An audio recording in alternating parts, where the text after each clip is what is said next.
ನಕಲಿ ದಾಖಲೆಗಳನ್ನು ಸೃಷ್ಟಿ ಮಾಡಿ ಆ ಜಮೀನನ್ನು ಲಪಟಾಯಿಸುವಂತಹ ಪ್ರಕರಣಗಳು ದಿನೇ ದಿನೇ ಗುಬ್ಬಿ ತಾಲೂಕಿನಲ್ಲಿ ಹೆಚ್ಚಾಗ್ತಿರುವಂತಹದ್ದು. ಅಂತಹದ್ದೇ ಒಂದು ಪ್ರಕರಣ ಇದೀಗ ಬೆಳಕಿಗೆ ಬಂದಿದೆ. ಈ ಮೂಲಕವಾಗಿ ಸಾಕಷ್ಟು ಆಕ್ರೋಶ, ಅಸಮಾಧಾನಗಳು ಕೂಡ ವ್ಯಕ್ತವಾಗಿರ್ತಕ್ಕಂತಹದ್ದು.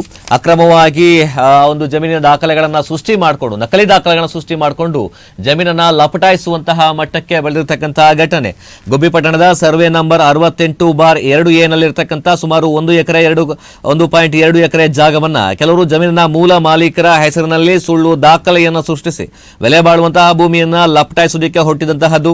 ಇದರ ವಿರುದ್ಧವಾಗಿ ಗುಬ್ಬಿ ಠಾಣೆಯಲ್ಲಿ ಪ್ರಕರಣ ದಾಖಲಾಗಿದ್ದು ಆರೋಪಿಗಳ ವಿರುದ್ಧ ತನಿಖೆಯನ್ನು ನಡೆಸಿ ಸೂಕ್ತ ಕಾನೂನು ಕ್ರಮ ಕೈಗೊಳ್ಳುವಂತೆ ಸಾಮಾಜಿಕ ಹೋರಾಟಗಾರ ಮಂಜುನಾಥ್ ಈ ಬಗ್ಗೆ ಒತ್ತಾಯವನ್ನ ಮಾಡಿದ್ದಾರೆ.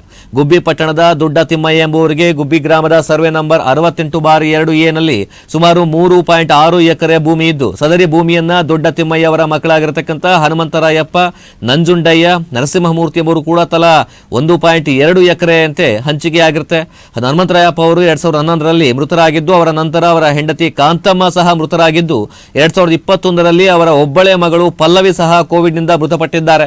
ಹಾಗಾಗಿ ಸದರಿ ಭೂಮಿಯನ್ನ ಹನುಮಂತರಾಯಪ್ಪ ಅವರ ಸಹೋದರ ನರಸಿಂಹಮೂರ್ತಿ ಅವರೇ ಕೂಡ ಉಳುಮೆ ಮಾಡ್ಕೊಂಡು ಬರ್ತಿದ್ದಾರೆ. ಆದರೆ 2025ರಲ್ಲಿ ಮೃತ ಹನುಮಂತರಾಯಪ್ಪ ಅವರ ಎರಡನೇ ಹೆಂಡತಿ ಅಂತ ಹೇಳಿಕೊಂಡು ಜಯಮ್ಮ ಎಂಬುವರು ಕೂಡ ಪೌತಿ ಖಾತೆಗೆ ಅರ್ಜಿಯನ್ನು ಸಲ್ಲಿಸಿದ್ದು, ಅಧಿಕಾರಿಗಳು ಸರಿಯಾಗಿ ಪರಿಶೀಲನೆ ನಡೆಸದೆ ಜಯಮ್ಮ ಅವರಿಗೆ 10/12/2025ರಲ್ಲಿ ಪೌತಿ ಖಾತೆ ಮಾಡಿಕೊಟ್ಟಿದ್ದಾರೆ. ಇನ್ನು ಪೌತಿ ಖಾತೆಗೆ ಅರ್ಜಿ ಸಲ್ಲಿಸುವ ವೇಳೆ ಹನುಮಂತರಾಯಪ್ಪ ಅವರ ಮಗಳು ಪಲ್ಲವಿ ಅವರ ಡೆತ್ ಸರ್ಟಿಫಿಕೇಟ್ ಸಹ ನಕಲಿ ಮಾಡಿಸಿ ವಂಶವೃಕ್ಷ ಕೂಡ ನಕಲಿಯನ್ನ ಮಾಡಿಸಿರ್ತಕ್ಕಂತಹದ್ದು.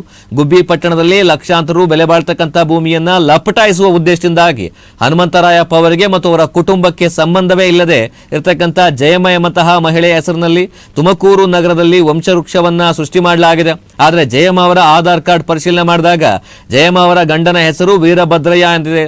ಇನ್ನು ಹನುಮಂತರಾಯಪ್ಪ ಅವರಿಗೆ ಇದ್ದಂತಹ ಏಕೈಕ ಮಗಳು ಪಲ್ಲವಿ ಕೋವಿಡ್ನಿಂದ 2021ರಲ್ಲೇ ಕೂಡ ಸಾವನ್ನಪ್ಪಿದ್ದಾರೆ. ಹೀಗಂತೇಳಿ ಡೆತ್ ಸರ್ಟಿಫಿಕೇಟ್ ಕೂಡ ಸೃಷ್ಟಿ ಮಾಡಿರ್ತಕ್ಕಂಥದ್ದು. ಇನ್ನು ಬೆಲೆ ಬಾಳ್ತಕ್ಕಂಥ ಭೂಮಿಯನ್ನ ಲಪಟಾಯಿಸುವ ಉದ್ದೇಶದಿಂದ ನಕಲಿ ದಾಖಲೆಯನ್ನ ಸೃಷ್ಟಿಸಿ ಪೌತಿ ಖಾತೆಯನ್ನ ಮಾಡಿಸಿ ಅದರಿಂದ ಜಮೀನನ್ನ ಕರಾರು ಮಾಡಿಕೊಂಡಿರ್ತಕ್ಕಂಥ ಜಯಮ್ಮ, ಹಾಗೇನೆ MS ದೇವರಾಜು, ಸಾಕ್ಷಿದಾರರಾಗಿರ್ತಕ್ಕಂಥ ಅಬ್ದುಲ್ ಹಾಗೆ ಕಾರ್ತಿಕ್ ಅವರುಗಳ ವಿರುದ್ಧವೂ ಕೂಡ ಗುಬ್ಬಿ ಪೊಲೀಸ್ ಠಾಣೆಯಲ್ಲಿ ದೂರು ದಾಖಲಾಗಿದೆ. ಇನ್ನು FIR ಆಗಿರ್ತಕ್ಕಂಥದ್ದು ಆಗಿದೆ. ಸೂಕ್ತ ತನಿಖೆ ಕೈಗೊಂಡು ತಪ್ಪಿತಸ್ಥರ ವಿರುದ್ಧ ಶಿಸ್ತು ಕ್ರಮವನ್ನ ಜರುಗಿಸಬೇಕು ಅಂತೇಳಿ ಸಾಮಾಜಿಕ ಕಾರ್ಯಕರ್ತ ಮಂಜುನಾಥ್ ಆಗ್ರಹವನ್ನ ಮಾಡಿದ್ದಾರೆ. ಜಮೀನು ಫ್ರಾಡ್ ಆಗಿದೆ. ಅದು ಹೆಂಗೆ ಮಾಡಿದ್ದಾರೆ ಅಂದರೆ 68/2A ನಲ್ಲಿ 1 ಎಕರೆ 2 ಗುಂಟೆ ಫ್ರಾಡ್ ಆಗಿದೆ. ಈಗ ಹಿಂದೆ ಹನುಮಂತರಾಯಪ್ಪರ ಹೆಸರಲ್ಲಿತ್ತು. ಅವ್ರ ಹೆಸರಿಂದ ಈಗ ಪೌತಿ ಖಾತೆ ಆಗಿದೆ ಜಯಮ್ಮ ಅವರ ಹೆಸರಿಗೆ. ಆ ಜಯಮ್ಮ ಅವರ ಹೆಸರಿಗೆ ಖಾತೆ ಆಗಬೇಕಾದ್ರೆ ಗೊತ್ತಿಲ್ಲ ನಮ್ಗೆ ಏನಾಗಿದೆ ಅನ್ನೋದು. ಇವ್ರು ಪಾಣಿ ತೆಗೆದಾಗ ಜಯಮ್ಮ ಯಾರು ಅನ್ನೋದು ಹುಡುಕಕ್ಕೆ ಹೋದಾಗ ಈ ಡಾಕ್ಯುಮೆಂಟ್ಗಳೆಲ್ಲ ಅವ್ರ ಕೈಗೆ ಸಿಕ್ಕಿದ್ದಾವೆ. ಅಲ್ಲಿಗೆ 2 ಡೆತ್ ಸರ್ಟಿಫಿಕೇಟು ಅವರು ಫೋರ್ಜರಿ ಮಾಡಿದ್ದಾರೆ. ಆಧಾರ್ ಕಾರ್ಡ್ ಫೋರ್ಜರಿ ಆಗೈತೆ. ಮತ್ತು ಆ ಒರಿಜಿನಲ್ ಆಧಾರ್ ಕಾರ್ಡು ಸಹ ನಾವು ಸಿಕ್ಕಿದೆ. ಅಂದರೆ ವೀರಭದ್ರಪ್ಪ ಅನ್ನೋದು ಹೆಸರಲ್ಲಿದೆ ಆಧಾರ್ ಕಾರ್ಡು. ಆಮೇಲೆ ID ಕಾರ್ಡು ಈಗ ವೆಬ್ಸೈಟಲ್ಲಿ ಇಲ್ಲ ಅಂತ ಬಂದಿದೆ. ಮತ್ತು ಪೌತಿ ಏನು ಇಲ್ಲೆಲ್ಲ ತುಮಕೂರು ಗ್ರಾಮಾಂತರ ಪಟ್ಟಣದಲ್ಲೇ ಇದ್ದು ಇಲ್ಲೇ ವಂಶವೃಕ್ಷ ಎಲ್ಲ ಮಾಡಿಸಿದ್ದಾರೆ. ಇದು ಈಗಾಗಲೇ ನಿನ್ನೆ ನೈಟು 7:15 FIR ಆಗಿದೆ 4 ಜನದ ಮೇಲೆ. ಜಯಮ್ಮ, MS ದೇವರಾಜು, ಕಾರ್ತಿಕ್, ಅಬ್ದುಲ್ ಅನ್ನೋದು 4 ಜನದ ಮೇಲೆ FIR ಆಗಿದೆ. ಇದನ್ನು ಸೂಕ್ತವಾದ ತನಿಖೆ ಮಾಡಬೇಕು. ಯಾರು ಇದನ್ನು ಮಾಡಿದ್ದಾರೆ, ಯಾಕೆ ಮಾಡಿದ್ರು, ಯಾವ ಉದ್ದೇಶಕ್ಕೆ ಮಾಡಿದ್ರು ಅನ್ನೋದು ಈಗ ತನಿಖೆ ಆಗಬೇಕು. ಅವರು ಇನ್ನು ಇವತ್ತೂ ಸಹ ಅದನ್ನು ಜಮೀನೇ ಉಳುಮೆ ಮಾಡ್ಕೊಂಡಿದ್ದಾರೆ. ಅವರೇನೆಲ್ಲೂ ಬೇರೆ ಕಡೆ ಹೋಗಿಲ್ಲ. ಗುಬ್ಬಿ ಟೌನಲ್ಲೇ ಇರೋಂಥ ಆಸ್ತಿ ಅದು. ಸುಮಾರು ಅವ್ರದ್ದು ಪಿತ್ರಾಜಿತ ಆಸ್ತಿ ಬಂದು 15 ಎಕರೆ ಟೋಟಲ್ ಆಗಿರೋದು ಅವ್ರದ್ದು.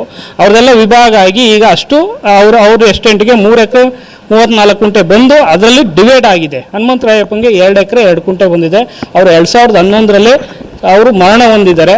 ಅದಾದಮೇಲೆ ಕಾಂತಮ್ಮನವರು ಅವ್ರ ಹೆಂಡತಿ ಇದ್ದರು. ಅವರು ಸಹ 2022ರಲ್ಲಿ ಅವರು ಮರಣ ಹೊಂದಿದ್ದಾರೆ. ಮತ್ತು ಪಲ್ಲವಿ ಅನ್ನೋರು ಪಾಪ ಅವರು 2021ರಲ್ಲಿ ಅವರು ಮರಣ ಹೊಂದಿದ್ದಾರೆ. ಪಲ್ಲವಿ ಅನ್ನೋರ್ದು 2020ರಲ್ಲೇ ಸತ್ತವ್ರೆ ಅಂತೇಳಿ ಒಂದು ಡೆತ್ ಸರ್ಟಿಫಿಕೇಟು ಕ್ರಿಯೇಟ್ ಮಾಡಾಕಿದ್ದಾರೆ. ಮತ್ತು ಈಗ ಕಾಂತಮ್ಮನ ಹೆಸರಲ್ಲಿ ಹನುಮಂತರಾಯಪ್ಪ ಅನ್ನೋದಿಲ್ಲ, ಹನುಮಂತಯ್ಯ ಅನ್ನೋದೈತೆ, ಅದನ್ನು ಕ್ರಿಯೇಟಿವ್ ಮಾಡಿದ್ದಾರೆ. ಇಷ್ಟೆಲ್ಲ ನ್ಯೂನತೆ ದಾಖಲೆಗಳು ಎಲ್ಲ ಸೇರ್ ಮಾಡಿದ್ದಾರೆ. ಇದನ್ನು ಉದ್ದೇಶ ಹೊಡಿಬೇಕು ಅಂತ ಮಾಡಿದ್ದಾರೆ ಬಿಟ್ಟರೆ ಇಲ್ಲಿ ಯಾವುದೇ ಥರದ್ದು ಯಾರು ಬಂದು ಅದನ್ನು ವ್ಯಾಪಾರ ಮಾಡಿದಾರಲ್ಲ. ಈಗ ಯಾರು ಜಯಮ್ಮ ಅನ್ನೋರು ಏನಾಗಬೇಕು ಅನ್ನೋದು ಇಲ್ಲಿ ವಿಚಾರಣೆ ಬರಬೇಕು, ಯಾಕೆ ಮಾಡಿದ್ರು ಅನ್ನೋದು ವಿಚಾರಣೆ ಬೇಕು, ಅವ್ರ ಮೇಲೆ ಶಿಕ್ಷೆನೂ ಆಗಬೇಕು ಅಂತ ನಾನು ಕೇಳ್ಕೊತಾ ಇದ್ದೀನಿ. ಇನ್ನು ಮುಂದಕ್ಕೆ ಈ ಥರದ್ದು ಸುಮಾರು ಪ್ರಕರಣಗಳು ಗುಬ್ಬಿಯಲ್ಲಿ ಸಾಕಷ್ಟು ಪ್ರಕರಣಗಳು ಆಗ್ತಾ ಇದ್ದಾವೆ, ಇದೇ ರೀತಿ ಆಗ್ತವೆ.